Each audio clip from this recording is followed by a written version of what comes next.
Steelers e time di biliardi Ronnie sta poi até final.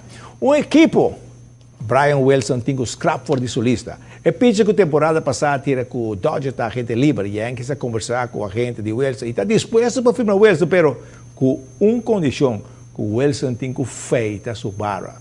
Wilson avisa, mi time princípio, mi nota feita. Assim está Yankees, lubida.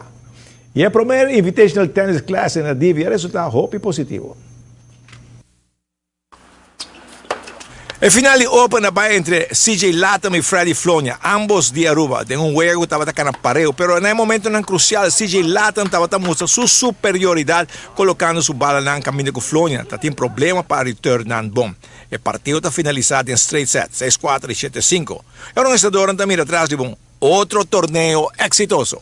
Tudo coisa é bom, estava aqui na lugar que está tremendo para esse torneio aqui na Divi Village. Nós estamos contentes com a cooperação com nós aí de Divi e nós queremos para outro ano e também está mais bem ainda. Juegan a nível? Seguro, é Open está tremendo, é B também está no lugar. E também 50 plus também está hobby duro aqui está com overal met aquele torneio estava êxito trobe e para outro ano nós verwachten grupo mais grande ainda. Bom, para bem o organizador já com o torneio aqui na bom, turcos aqui na ordem e Aruba logra ganhar em diferentes categorias.